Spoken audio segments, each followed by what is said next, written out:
Ela me mandou mensagem durante o memorial do meu pai. Isso está entediante. Estou indo beber com o Tom. Eu não respondi. Quando ela chegou em casa bêbada às 2 da manhã, a chave não funcionava e havia um bilhete. Agora o Tom que aguente o seu tédio.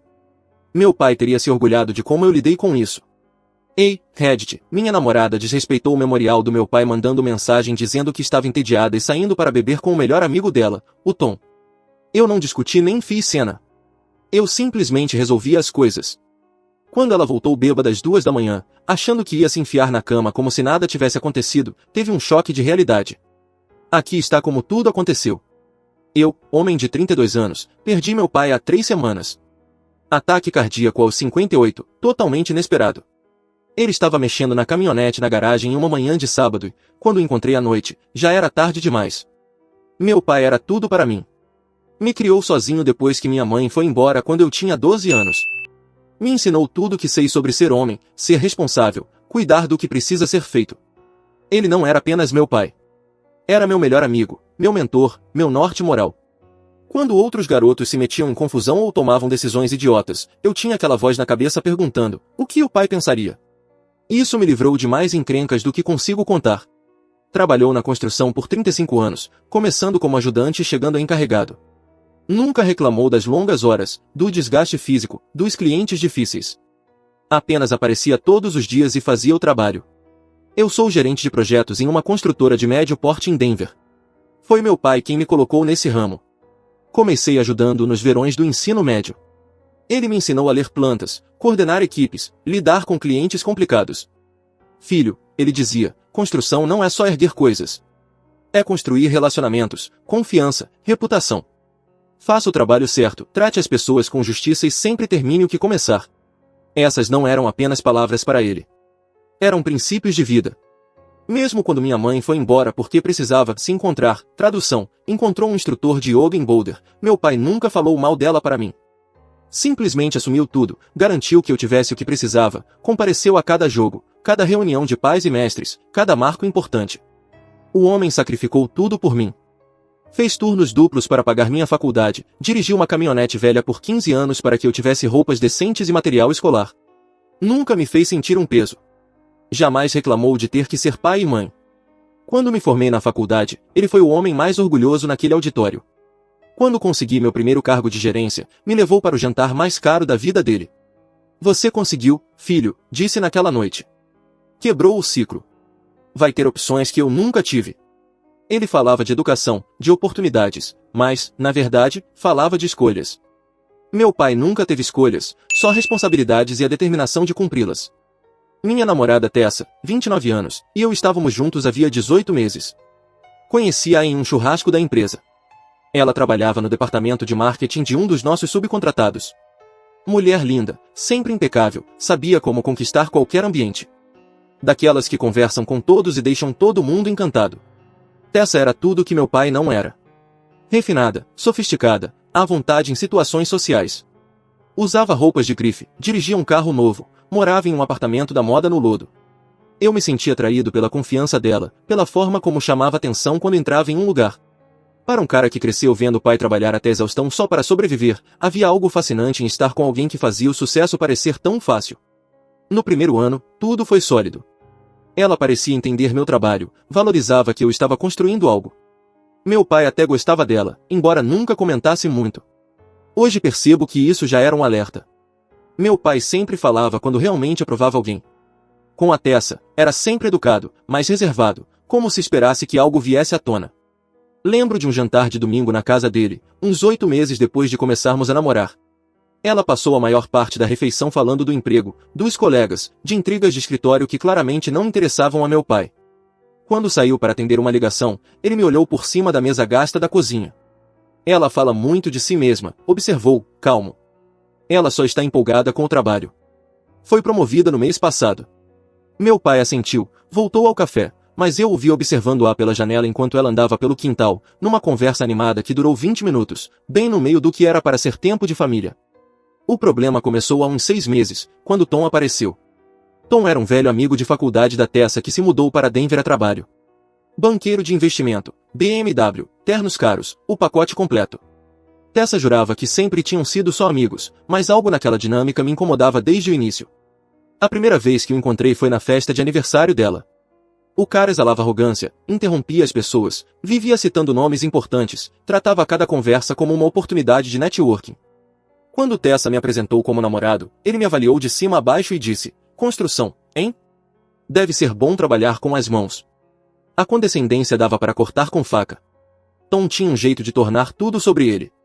Durante o brinde de aniversário da Tessa, conseguiu transformar o momento em uma história dos tempos de faculdade e de um negócio de investimento que havia fechado. Quando o assunto era restaurantes locais, ele interrompia para falar dos lugares onde já tinha comido em Nova York ou São Francisco. O cara não deixava ninguém ser o centro das atenções por 5 minutos, mas Tessa não percebia, ou preferia não perceber. Tom virou presença constante. Jantares de trabalho que iam até a meia-noite. Brunches de fim de semana aos quais eu não era convidado. Mensagens sem parar com piadas internas da faculdade. Quando expressei minhas preocupações, Tessa me acusou de inseguro e controlador. Tom é meu amigo mais antigo, dizia. Você precisa confiar em mim. Além disso, você trabalha 60 horas por semana. Quer que eu fique sozinho em casa? Então eu recuei, foquei no trabalho, tentei ser o namorado compreensivo. Grande erro. Os sinais estavam todos lá. Noites longas com clientes. Joias caras que, segundo ela, vinham de bônus do trabalho. Perfumes que eu não reconhecia. Ligações que ela atendia em outro cômodo. O jeito que se iluminava quando o nome do Tom aparecia na tela, diferente do sorriso protocolar quando eu chegava. Começou a criticar coisas que antes não a incomodavam. Meu apartamento era pequeno e precisava de reforma. Minha caminhonete era vergonhosa para alguém da minha posição. Até minhas roupas não eram profissionais o bastante para os eventos que ela queria frequentar. Cada crítica era um corte, e eles se acumulavam. Meu pai também percebeu a mudança nela. Na última vez que jantamos juntos, um mês antes de ele morrer, me puxou de lado depois. Filho, não vou dizer como viver, falou, lavando a louça com seu jeito meticuloso. Mas essa garota já está com um pé fora. A questão é se você vai esperar ela dizer ou se vai perceber sozinho. Eu a defendi, claro. Disse que eles eram apenas amigos. Que ela passava por uma fase estressante no trabalho. Que talvez eu estivesse paranoico. Meu pai só assentiu e me entregou um prato para secar. Você é um bom homem, Marcos. Às vezes bons homens precisam aprender do jeito mais difícil. Nem todo mundo tem o mesmo coração que a gente.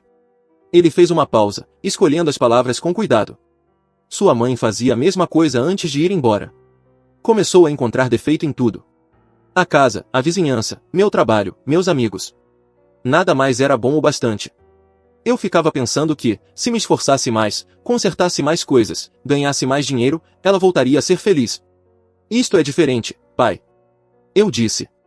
Talvez, ele respondeu em voz baixa. Mas as pessoas mostram quem são, filho. Quando alguém começa a procurar motivos para se decepcionar com você, geralmente encontra. Essas foram algumas das últimas palavras dele sobre relacionamentos.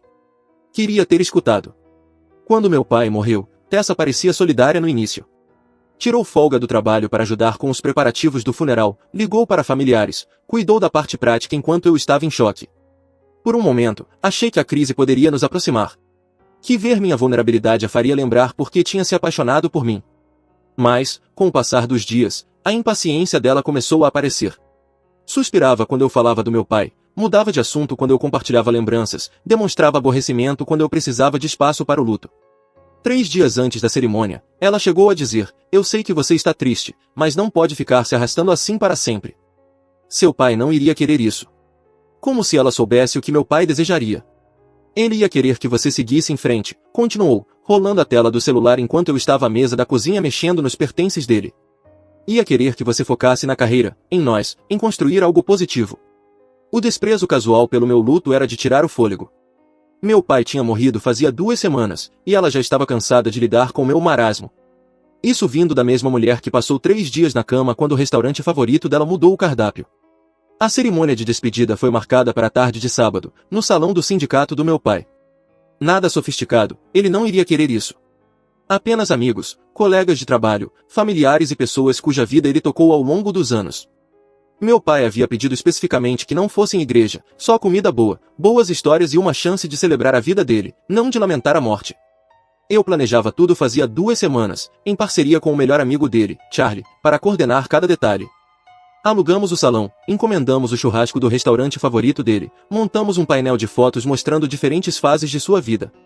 O pessoal do sindicato cuidaria da música, os clássicos de rock country que ele vivia cantarolando enquanto trabalhava. Charlie era amigo dele há mais de 20 anos. Tinham trabalhado juntos em dezenas de obras, passado incontáveis domingos assistindo a jogos de futebol americano e reclamando das dores nas costas. Se meu pai tivesse um irmão, seria o Charlie. O homem dirigiu 3 horas, ida e volta, para me ajudar a planejar a cerimônia, recusou dinheiro para o combustível e insistiu que isso era o que a família fazia. Seu velho ia adorar isso, disse Charlie na véspera, enquanto montávamos as mesas. Simples, honesto, sem frescura, exatamente como ele. Na manhã do evento, Tessa passou 1 hora se arrumando, reclamando de ter que usar preto num sábado.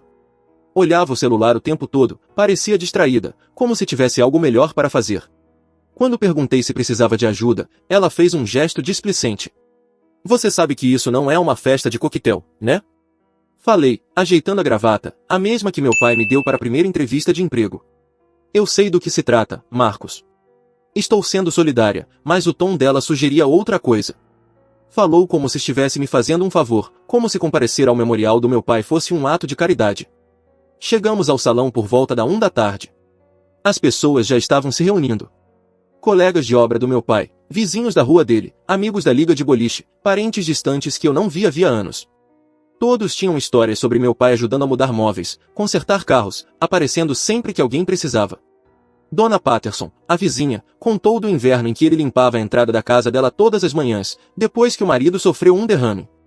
Jimmy, da equipe dele, falou de quando meu pai emprestou dinheiro para o casamento da filha e se recusou a cobrar juros.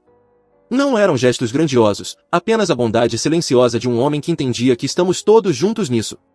A cerimônia foi perfeita. Charlie fez um discurso sobre a ética de trabalho e a integridade do meu pai, dizendo que ele preferia refazer um serviço 3 vezes a entregar algo que não fosse digno de orgulho. Meu tio Dave falou sobre ele ter me criado sozinho sem perder o ritmo, sem jamais me fazer sentir que faltava algo por não ter uma mãe por perto. As palavras do meu tio me atingiram fundo. Ele contou das visitas quando eu estava no ensino médio, de como meu pai chegava exausto, mas ainda assim me ajudava com o dever de casa toda noite. Eu perguntava como ele conseguia, disse meu tio, trabalhar 10 horas e ainda ser pai e mãe. Ele apenas dava de ombros e dizia, esse menino é meu mundo inteiro. O resto são só detalhes. Os colegas de trabalho contaram histórias engraçadas sobre o café intragável dele e o hábito de assobiar enquanto trabalhava, de como ele dava notas de $20 aos novatos que estavam apertados, de como ficava até mais tarde para ajudar quem estava atrasado. Nunca pedia nada em troca. Fui o último a falar, conseguindo terminar as palavras que preparei sobre o homem que me ensinou tudo sobre decência. Falei da paciência dele, de seus princípios, da forma como consertava qualquer coisa com as mãos e resolvia problemas com bom senso, de como me ensinou que a palavra é um compromisso, que aparecer é metade da batalha e que tratar as pessoas bem é mais importante que subir na vida. Durante tudo isso, Tessa ficou ao meu lado mexendo no celular. Notei já no discurso do Charlie. A tela se acendia, ela lia algo, respondia. Durante as falas do meu tio sobre o sacrifício e a dedicação do meu pai. Durante a apresentação de fotos dele nos meus jogos de beisebol, me ensinando a dirigir, ajudando na mudança para meu primeiro apartamento. Até no momento de silêncio, ela estava digitando. As pessoas viam, amigos do meu pai, colegas de trabalho, familiares que me conheciam desde criança. Todos podiam ver minha namorada tratando o memorial do meu pai como uma obrigação entediante da qual mal podia esperar para escapar. O desrespeito era evidente e recaía sobre mim. Charlie, enquanto discursava, olhava para ela com desaprovação cada vez maior a cada vez que a pegava no celular. Dona Patterson, que me conhece desde bebê, lançou um olhar que poderia derreter aço. Até meu primo adolescente guardou o telefone quando percebeu. Eu não disse nada. Aquele era o dia do meu pai, e eu não iria criar um drama que tirasse o foco da celebração da vida dele. Mas, por dentro, eu morria um pouco mais a cada vibração do celular dela, a cada desprezo casual pelo homem que moldou tudo de bom em mim. O ponto de ruptura veio às 3h30, justamente quando estávamos passando dos discursos para o momento social. Meu celular vibrou com uma mensagem da Tessa, que estava sentada ao meu lado. Isso está chato. Vou sair para beber com o Tom. Ele ficou mandando mensagem a tarde toda sobre um novo bar no centro. Não me espere. Li a mensagem 2 vezes, para ter certeza de que entendia. Durante o memorial do meu pai, sentada ao meu lado, enquanto as pessoas compartilhavam histórias sobre o homem que me criou, ela planejava a fuga para sair e festejar com o Tom. A crueldade casual disso era chocante. Não apenas por ela ir embora, mas pela maneira como o fazia. O desprezo em isso está chato, justamente quando homenageavam a memória do meu pai. A total falta de vergonha em me abandonar em um dos dias mais difíceis da minha vida. A confissão descarada de que vinha trocando mensagens com Tom durante toda a cerimônia. Olhei para ela. Já recolhi a bolsa, vesti a jaqueta, pronta para sair. Inclinou-se e sussurrou, te vejo mais tarde. Diga às pessoas que não me senti bem. Ou seja, queria que eu mentisse também. Que encobrisse sua saída desrespeitosa com uma desculpa que a fizesse parecer melhor. Fazê-la parecer a vítima de uma doença repentina, em vez do que realmente era, uma mulher que não se importou em apoiar o namorado no memorial do pai dele. Eu não respondi à mensagem. Não discuti. Não fiz cena. Apenas a observei sair do memorial do meu pai para ir encher a cara com quem provavelmente vinha dormindo havia meses. Charlie percebeu que ela estava saindo. Tudo certo, filho? Perguntou. Tudo sim, respondi, guardando o celular. Está tudo bem. E, naquele momento, eu falava sério. A clareza me atingiu como um raio. Meu pai tinha razão. Ela já estava com um pé fora da relação fazia meses, talvez mais. Agora, mostrou exatamente quem era quando mais importava. E eu finalmente estava pronto para enxergar. O restante do memorial foi lindo. Sem a energia negativa da Tessa e sem o constante mexer no celular, eu consegui realmente estar presente para as pessoas que vieram homenagear meu pai. Compartilhamos histórias, comemos boa comida, rimos das lembranças da teimosia dele e de suas piadas terríveis. O espírito dele estava por todo aquele salão. Pessoas vinham até mim com memórias que eu nunca tinha ouvido. A vez em que meu pai dirigiu 4 horas para ajudar um ex-colega a se mudar porque o homem não tinha mais ninguém. Como ele pagou presentes de Natal para uma família cujo pai tinha sido demitido, sem nunca contar que tinha sido ele. O jeito como deixava cartões presente de supermercado para vizinhos idosos, sempre com alguma desculpa de que havia ganhado num sorteio. Por volta das 18 horas, enquanto fazíamos a limpeza, Charlie me chamou de lado. Sua garota parecia com pressa de ir embora. Ela tinha outras prioridades, respondi simplesmente. Charlie, casado com a mesma mulher havia 30 anos, apenas assentiu. Ele já tinha visto relacionamentos irem e virem o bastante para reconhecer os sinais. Seu pai via as coisas com clareza, Marcos.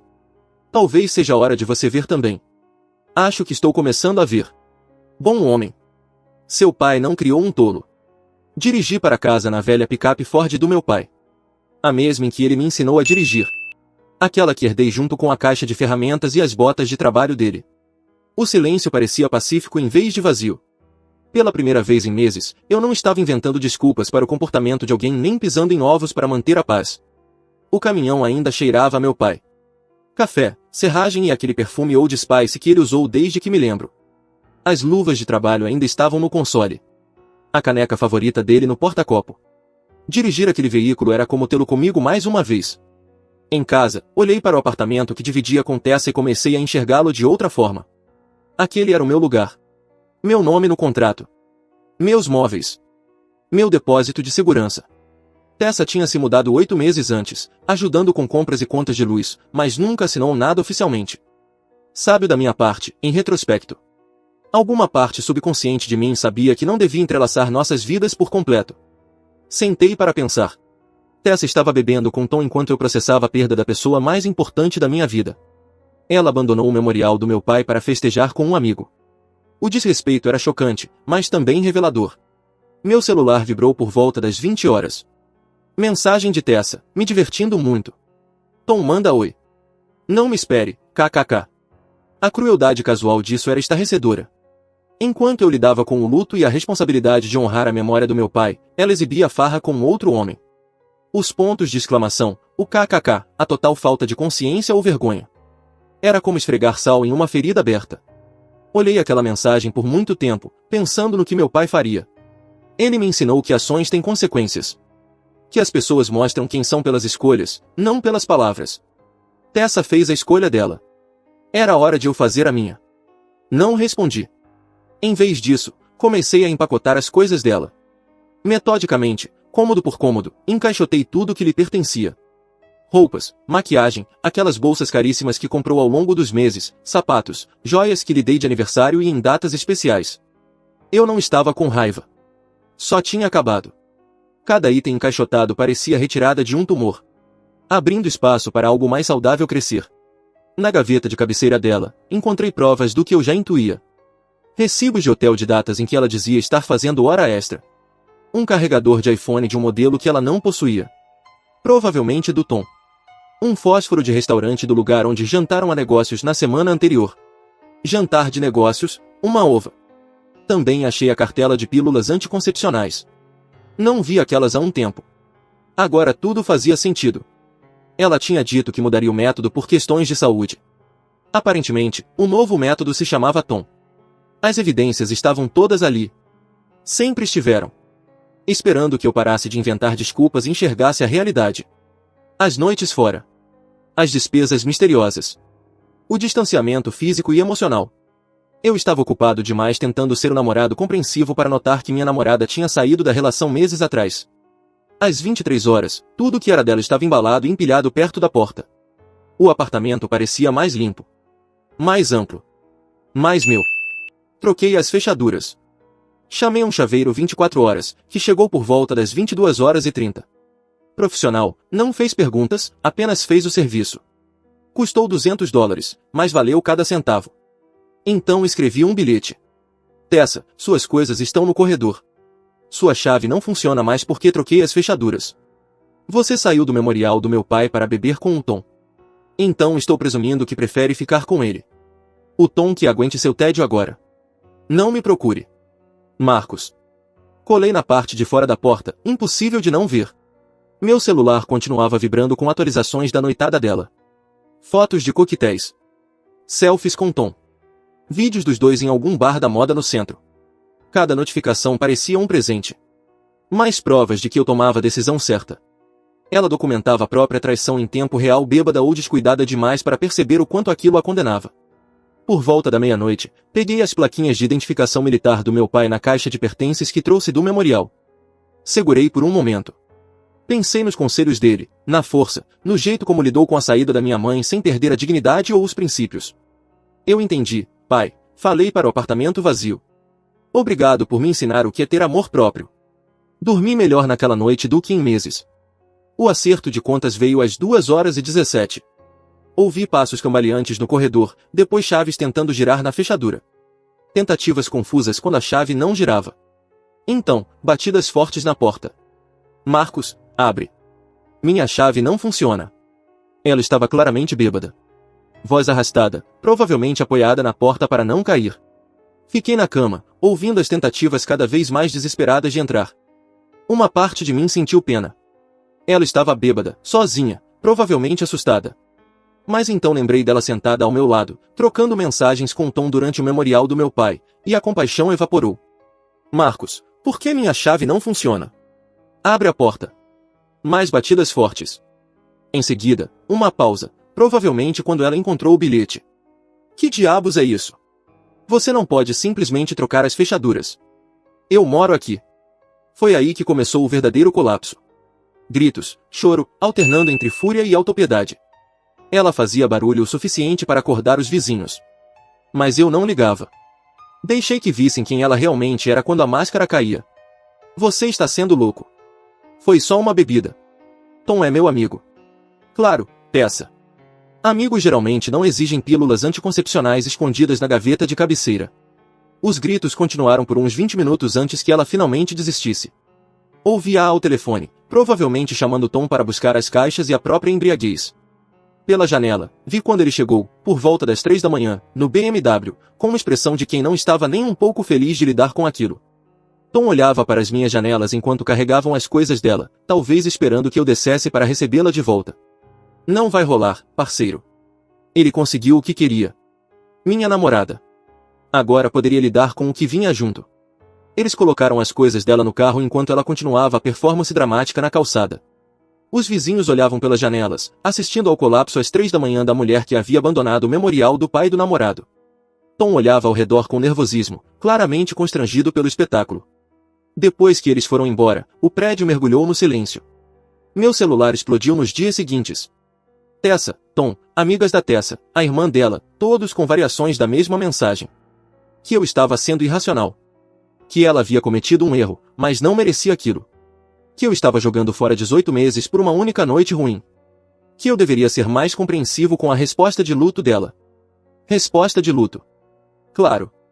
A única coisa que ela lamentava era a perda da vida confortável que tinha. Bloqueei todos e foquei no trabalho.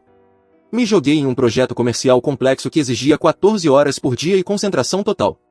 Minha equipe percebeu a mudança. Mais foco, mais decisão, menos distração. A névoa de um relacionamento ruim se dissipara e, de repente, tudo ficou claro. O chefe parece diferente, ouvi um dos rapazes comentar no almoço, mais parecido com o velho dele. O maior elogio que eu poderia receber. Cerca de uma semana depois, Charlie ligou para saber como eu estava. Soube por aí que a Tessa se mudou.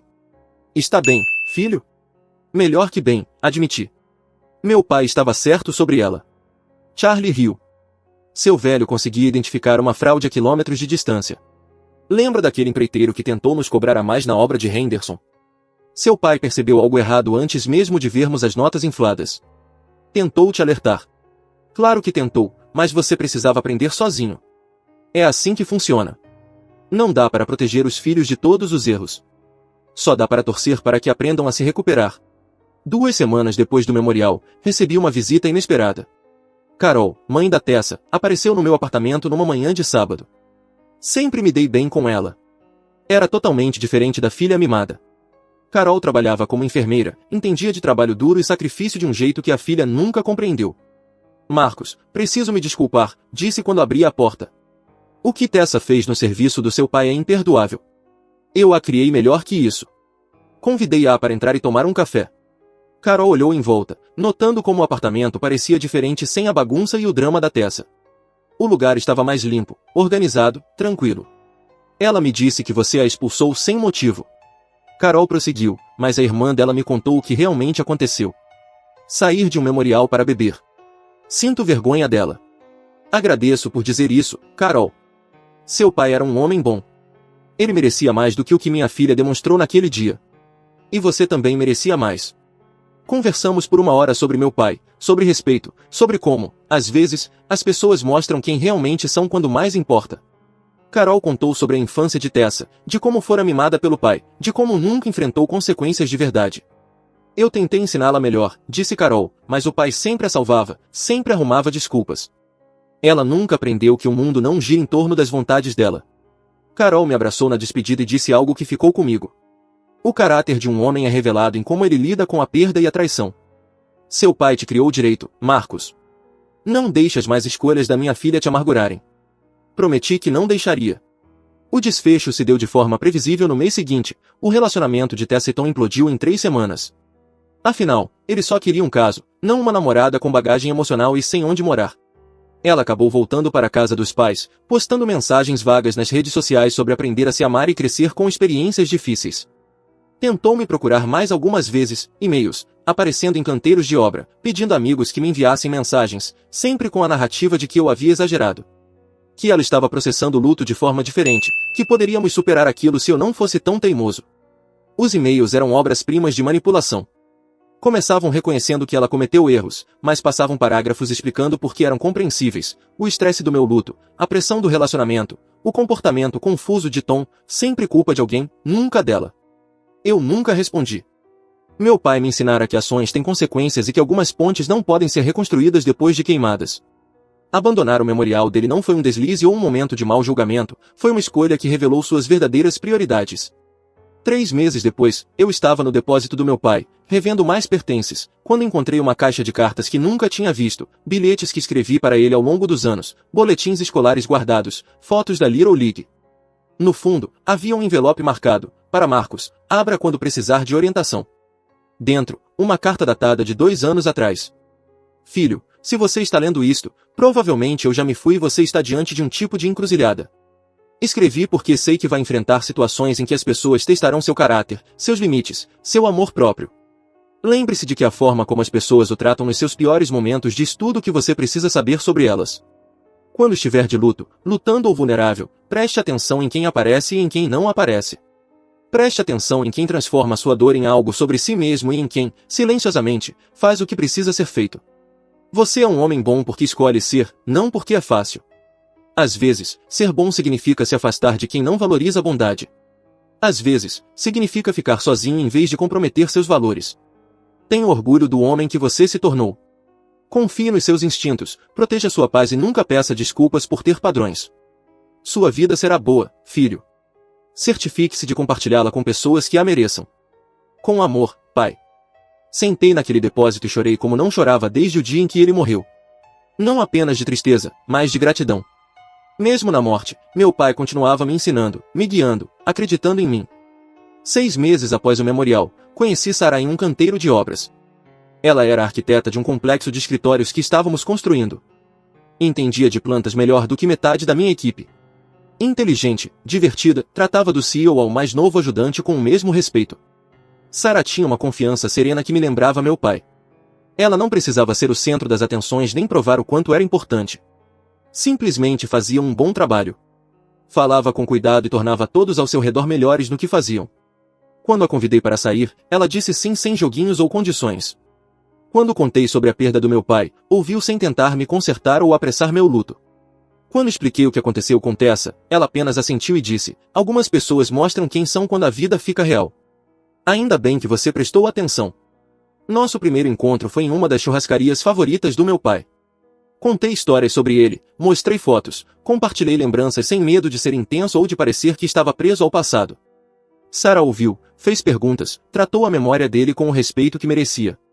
Parece que ele foi um pai incrível, disse ela enquanto tomávamos a sobremesa. Foi mesmo. Só queria que ele tivesse conhecido você. Talvez tenha conhecido. Ela respondeu com simplicidade: talvez ele tenha ajudado você a reconhecer o tipo de pessoa que realmente vale o seu tempo. Foi nesse momento que percebi que havia encontrado alguém especial, alguém que entendia que as pessoas que perdemos nunca nos deixam de verdade, elas vivem nos padrões que nos ensinaram, nos valores que transmitiram, na força que nos mostraram existir dentro de nós. 1 ano depois, Sara e eu planejávamos nosso casamento, uma cerimônia pequena, apenas família e amigos próximos. Simples, honesta, sem frescura. Exatamente como meu pai teria querido. Charlie concordou em me conduzir até o altar, já que meu pai não poderia estar lá. Os pais de Sara, ambos professores, me lembravam do meu pai em sua dignidade tranquila e valores sólidos. Na noite anterior ao casamento, fui ao túmulo do meu pai pela primeira vez desde o funeral. Levei o charuto favorito dele e me sentei no banco próximo. Bem, pai, eu consegui entender, disse a lápide. Demorei mais do que deveria, mas aprendi a ver o que você via. Encontrei alguém que merece tudo o que eu tenho para oferecer. O vento soprou, fazendo as folhas do carvalho que plantamos perto da sepultura se agitarem. Talvez fosse só o clima, mas senti como um sinal de aprovação. Obrigado por me ensinar sobre amor próprio. Obrigado por me mostrar o que é o amor verdadeiro. E obrigado por aquela carta. Como sempre, chegou na hora certa. Deixei o charuto sobre a lápide e voltei para a caminhonete. No dia seguinte, eu me casaria com uma mulher que esteve presente em cada canteiro de obras durante o planejamento, que me ajudou a preparar o jantar para os velhos amigos do meu pai, que ouviu horas de histórias sobre o homem que me criou. Meu pai teria adorado conhecê-la. Enquanto dirigia de volta para casa, pensei na mensagem de Tessa naquele dia terrível. Isso está chato. Vou sair para beber com o Tom. O desprezo cruel pelo memorial do meu pai, a escolha fria de priorizar um caso em vez do meu luto. Ela chamou aquilo de chato. Mas a vida do meu pai, seus valores, seu exemplo, nada disso era chato. Ensinar seu filho a ser um homem de verdade não é chato. Estar presente por 30 anos não é chato.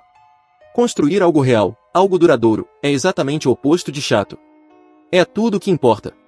Estacionei na entrada da casa que Sara e eu compramos juntos, o lugar onde construiríamos nossa vida, e sorri, pensando no último conselho do meu pai.